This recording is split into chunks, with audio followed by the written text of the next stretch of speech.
a Colorado, en donde se encuentra el doctor Héctor Frisby, que seguramente tendrá una opinión acerca de esto. Yo considero una gran victoria, bueno, por el momento, porque en el círculo racista de Donald Trump no se van a quedar de brazos cruzados. ¿Cómo estás, doctor? ¿Cómo estás, Vicente? Buenos días, ya casi tardes. Fíjate que yo estoy de acuerdo contigo, pero también estoy de acuerdo con Toño. Ese 30% que votó en contra es muy preocupante porque 30% de la máxima autoridad legal, la última instancia legal en los Estados Unidos, piensa que está bien arrebatarle la nacionalidad a personas que han vivido aquí siempre y no tendrían a dónde irse. Eso te habla de una deshumanización brutal de una Suprema Corte que está muy lejos de ser justicia y no tenemos, o sea, está bien, hay que celebrar que bueno que no le salió esta vez, pero es exactamente lo mismo que pasa en México. Estamos viendo que Colombia se va hacia la derecha y ya sabemos por qué fue, que cómo está El Salvador y cómo están esos países. Es bastante poco probable que México en las casillas electorales vaya a cambiar hacia un gobierno de derecha. Es por eso que están intentando por todos lados y tienen a la perrita de Trump y a todo su séquito de eunucos que le siguen y van a intentarlo por esos lados. Hay libros de esas estrategias. Entonces a mí me parece que tendrían que ser más determinantes estos intentos que se hacen desde la prensa y todo esto. Pues no es otra cosa más que se están preparando, están calentándose para cuando lleguen las elecciones. Entonces, está bien que, bueno, sí se ganó esta batalla, pero no hay que bajar la guardia, ¿eh? No hay que bajar la guardia porque ya estamos viendo lo que están haciendo en otros países y el presidente Petro sacó no sé cuánta gente de la pobreza, algo que también se hizo en México y mira cómo quedaron las elecciones. Entonces, está bien que bueno, sí hay que estar contentos, pero la verdad es que es su obligación hacer justicia, no tendríamos por qué celebrarlo, tendríamos que decirle así tienen que seguir, pero no felicitarlos. Entonces, yo soy más bien de la idea que no tenemos que bajar la guardia porque la gente joven, con mucha gente que te escucha a ti, no sabe lo que vivimos, no sabe que habemos gente que nos venimos a vivir a este país porque yo fui víctima de un secuestro en el sexenio de Calderón y oír a gente imbécil como Ciro Gómez Leiva. Ciro Gómez Leiva es una pieza fundamental, fundamental, así como lo es Vicente Riva Palacio, así como lo es muchísima gente que está en Raimundo, ¿no? ¿Cómo que eso, Vicente Riva Palacio? digo, Raimundo Riva Raimundo Palacio. Riva Palacio, así como toda esta gente que firmó un pacto de silencio con Felipe Calderón, es fundamental, es pieza clave para construir esa estructura de narcotráfico y corrupción desde el gobierno, comandada por Felipe Calderón y por García Luna, que está en la cárcel. Eso está demostrado. Entonces, eso se va a llevar 30 o 35 años para rectificarlo y por eso es que están disminuyendo los indicadores de violencia y todas estas cosas, pero no van a seguir, no van a dejar de seguir haciendo lo que están haciendo, Vicente. Entonces, está bien si hay que celebrar, jijiji, jajaja, que bueno, bravo, 30 segundos celebrar, pero a seguir en la lucha, ¿eh? Porque esa lucha no se termina Sí. y hay que hacerlo por nuestros hijos. Tú tienes hijos, yo tengo hijos. Entonces tenemos que hacerlo por ellos. Nosotros ya sufrimos. A mí ya me tocó la ruleta de la violencia en México y pues bueno, me tuve que vivir aquí. ¿Y saben por qué me vine a vivir aquí? Por recomendación del jefe de la unidad de secuestros de la Policía Federal Preventiva, porque me dijo, esto se va a poner horrible. 2007 en México. Y ahí estamos. Y así fue. Todo el sexenio del enano maldito así estuvo. Y luego llegó Peña Nieto, que llegó a enriquecerse y dejó que todo el mundo hiciera lo que quisiera. Y ahorita estamos pagando las consecuencias. Entonces, tenemos que rectificar y hay que ser muy determinante. Y por eso es que México se llenó de violencia, violencia en todos los contextos. Entonces, es por eso que le dije a Ceci que quería hablar del tema que estamos hablando, porque ahí es donde se ve un cambio. Así como un día te mandé un mensaje y te dice, fíjense el cambio. Cuando el señor Nepomuceno le dijo a Felipe Calderón que no estaba de acuerdo porque estaba viendo desapariciones en México, al poco tiempo apareció asesinado en la calle. Y ahora van y le dicen a los presidentes que hay desapariciones y no aparece muerta la gente. O sea, eso es un cambio muy importante. Antes había violencia, en fin, ahorita platicamos del caso que le dije a Ceci que había que teníamos que platicar. Y es por eso también Sí. que me preocupa que haya tanta manga ancha y qué bueno que se lo planteó esta Romina Sin embargo, hoy en la mañana, la gobernadora de Chihuahua. O sea, ¿por qué se les da impunidad? ¿Por qué sigue Alito? Bueno, ya sabemos por qué sigue Alito ahí, por qué no lo han metido a la cárcel, porque tiene a su padrino Monreal, que es alguien que se ha dedicado a construir complicidades. Ese es el negocio de Monreal, construir complicidades y enriquecerse a lo imbécil en el gobierno. Y gente como Monreal se tiene que ir. Digo, de preferencia tendrían que estar en la cárcel porque le han robado a México. ¿Cómo está Zacatecas con los Monreal? Los Monreal son unos caciques que tienen destruido a Zacatecas. Pero en fin, todo eso se tendría que arreglar. Yo le mencionaba a la presidenta también la violencia con la que se siguen expresando otras mujeres contra ella, ¿no? De que le tiene miedo a López Obrador. Y también hay que hablar no solamente de la violencia verbal, sino la violencia física, con este caso del exdirector de Pemex que queda registrado en video. La presidenta ha dicho que no va a haber impunidad, pero desde tu trinchera como experto en políticas de salud pública, doctor Héctor Frisby, ¿cómo ves esta situación en un México que todavía tiene mucho que avanzar en este tema?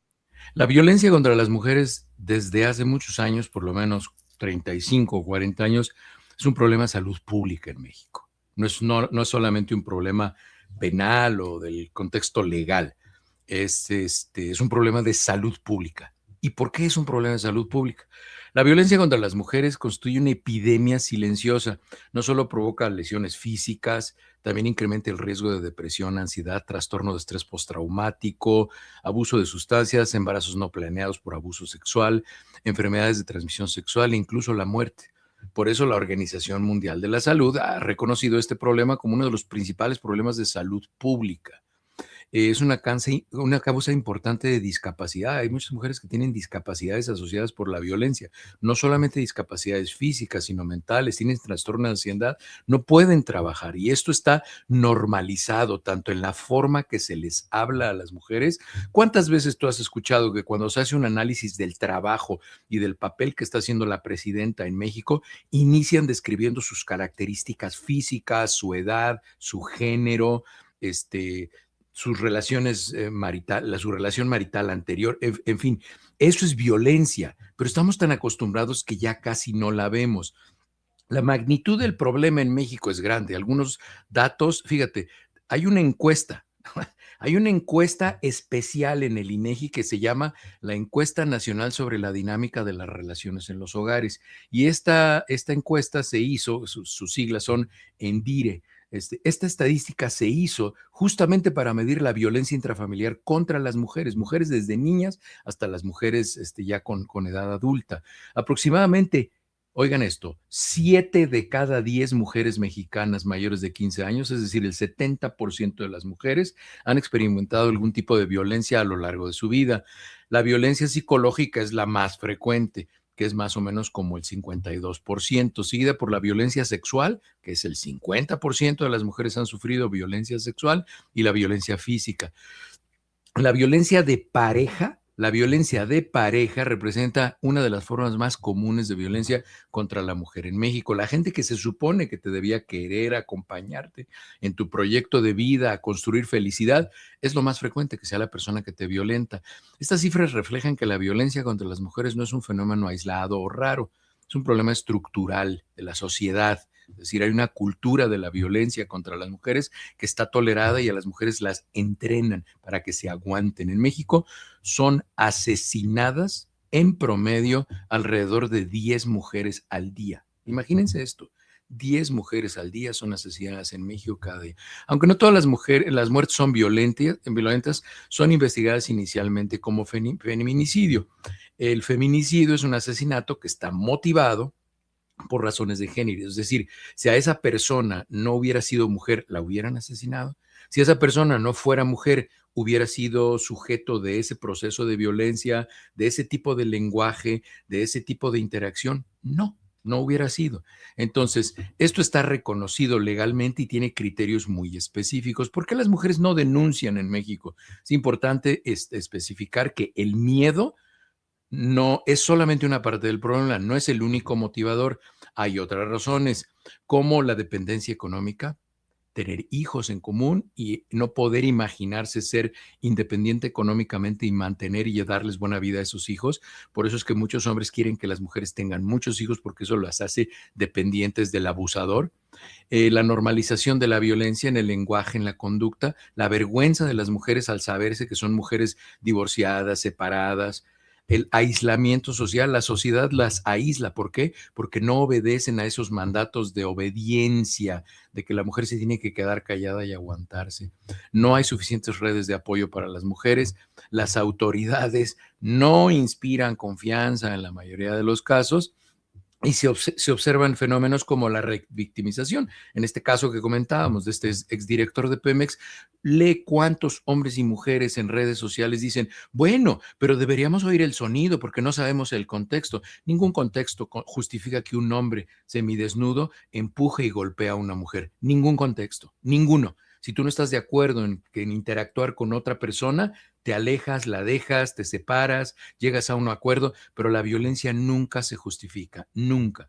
Muchas mujeres no denuncian porque no saben qué denunciar y no necesariamente esto significa que protegen a su abusador, porque eso también dicen, sí, pero hay muchas mujeres que los protegen. No, lo que pasa es que no saben y tenemos que informarles. El sistema de justicia, además, pues, tiene altos niveles de impunidad. México tiene unas tasas de impunidad mayores del 90%. Los investigadores habitualmente son hombres, aunque se ha tratado de poner mujeres en caso de abuso a las mujeres. Hay estereotipos de género muy sólidos y muy bien representados. Se culpa a la víctima. Siempre se trata de ver que la víctima no haya sido la causa, como eso. Bueno, es que usted también le dijo. Bueno, es que usted tenía un amante. Bueno, pues si una mujer tiene un amante es porque se le da la gana y la relación se termina, pero no tienes por qué violentarla físicamente o por qué amenazarla. No hay justificación. El caso del reciente exdirector de Pemex es algo que conviene analizarlo de manera muy cuidadosa con la evidencia que tenemos al momento.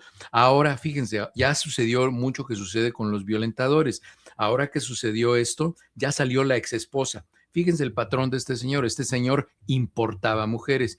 La primera mujer, no me acuerdo dónde era, una era cubana, otra era nicaragüense, ya no sé de qué países son, pero se llevaba mujeres inmigrantes y entonces abusaba de ellas. Con la ex esposa duró 12 años y el maltrato que ella vio ahora en video, dice, pues es que así me trataba a mí y siempre me amenazaba que él estaba muy bien conectado y con X hacía gente del gobierno y si yo decía algo me iban a deportar. Hubo un caso ahí que le trató de quitar los hijos. No, es una joyita el tipo.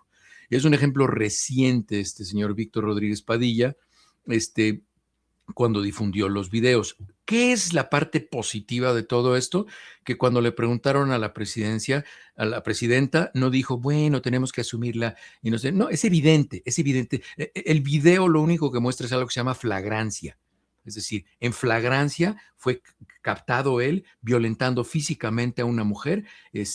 No podemos oír que le gritaba, pero evidentemente hacía movimientos de manos que impactaban a la mujer y la mujer lo único que hacía es protegerse, en ningún momento hizo para defenderse. Entonces, eso es flagrancia. Y lo bueno es que la presidenta dijo, él ya no va a tener ningún puesto en este gobierno porque, pues bueno, no, no cabe gente así dentro de un gobierno humanista y pues bueno, que se le mande todo el peso de la ley y ojalá que todas las lesiones anteriores y todas las violencias anteriores se ingresen a la investigación y que bueno, pues el tipo termine donde tiene que terminar, además de la vergüenza pública, que la justicia se haga presente y que ojalá se tome como un caso ejemplar para que todos los violentadores y las violentadoras entiendan que eso no se debe hacer. La violencia contra las mujeres no debe entenderse únicamente como un problema de seguridad o de justicia. Es un problema de salud pública porque afecta a la salud física, mental, reproductiva y social en millones de mujeres en México. 70%, el 70% de las mujeres. ¿Cuántas mujeres hay en México? Es el 52% de la población de 135 millones. O sea, estamos hablando de cerca de 50 millones de mujeres han sido víctimas de violencia. Prevenir requiere educación, autonomía económica, acceso oportuno a servicios de salud, protección efectiva y un sistema de justicia que genere confianza. Mientras las víctimas sigan percibiendo que denunciar implica más riesgos que protección, la violencia continuará reproduciéndose. Y espero que no haya muchos comentarios aquí en el chat de gente que dice, bueno, es que no sabemos si tendríamos que saber si la señora le habló feo, no le cocinaba rico, o no le planchaba los pantalones, o no quiso tener sexo con él ese día. Ojalá que no haya ese tipo de comentarios. Espero en Dios. Pues qué interesante y en ocasiones relevante, para muchos polémico, no creo que pueda haber espacio para la polémica, si está clarísimo, y ojalá que se sigan hablando, que se siga hablando de este tema en nuestro país, y yo te agradezco que lo pongas sobre la mesa, querido doctor Héctor Frisby. ¿Por qué no cerramos invitando a esta audiencia que tanto te quiere a que te respalde en tus trincheras, en tus espacios independientes, doctor?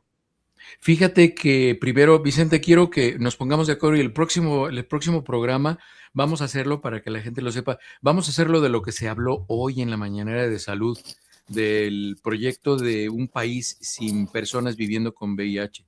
Entonces, eso es muy importante y tenemos que explicarle bien a la gente qué es esto del estado II. I igual a I, indetectable, es intransmisible, o en inglés es undetectable, untransmissible. Es muy interesante y ahorita hay unos medicamentos que son extraordinarios, ya no se toman pastillas diarias, se pueden inyectar las personas y ya pueden tener una vida prácticamente normal, como lo dijo el doctor Krestinovich antes, o la presidenta también lo digo antes. Pues bueno, cuando yo estaba en la universidad es cuando se descubrió el virus del VIH. Por cierto, uno de los doctores, además del doctor Galo, que lo descubrió en el Instituto Pasteur en Francia, en el Centro Médico Siglo XXI había un doctor patólogo que también lo identificó al mismo tiempo, que no fue tan famoso, el doctor Stanislao Stanislavski, un patólogo brillante del Hospital Siglo XXI. Yo era estudiante. Entonces, eh, en fin, la próxima semana platicamos de eso, de ese proyecto. Es interesantísimo que la gente tenga actualidades acerca de VIH y recuerden, es recomendable que una persona se haga la prueba de VIH por lo menos una vez en la vida. ¿Quiénes están expuestos a tener VIH? Todas las personas que tengan actividad sexual. Entonces, pues nomás saquen cuentas, ¿no? Como decía un maestro mío, hay dos tipos de personas en el mundo, las que vuelan y las que tienen actividad sexual. Si ustedes conocen a alguien que vuele, bueno, pues me deberían decir. Entonces, Mi compadre me la dice esa frase, pero bueno, después les cuento más la versión grosera. bueno, entonces hay que ayudar mucho, hay que apoyar mucho a las mujeres que son víctimas de violencia. Hay que hacer redes de apoyo familiares, redes de apoyo sociales. Y sí, va a haber gente que va a descalificar a quien hable de este tipo. Estoy leyendo aquí un comentario de un señor que se llama Octavio Castañeda y dice: ese vejete tiene cara de mustio, parece que no rompe un plato, pero de esos hay que cuidarse. Siempre hay el comentario de un hombre así, que cuando se habla de violencia contra las mujeres, lo primero es descalificar a quien habla de eso. Y abusados con Octavio, porque seguramente por allá ha de tener a alguien cerca y por eso no le gustó. Cuando pisa uno callos, salen ese tipo de monstruitos. Pero bueno, nos vemos la próxima semana, Vicente. Te mando un abrazo. Te mando un abrazo, doctor. El doctor Héctor Frisby en sus redes sociales lo espera. Búsquelo precisamente así como doctor Héctor Frisby y arroba HL Frisby con E al final en X, lo que antes era Twitter. Te mando un abrazo, doctor, hasta Colorado. Hasta luego, que tengan buen día. Igualmente. Y antes de ir con Luis Guillermo Hernández, también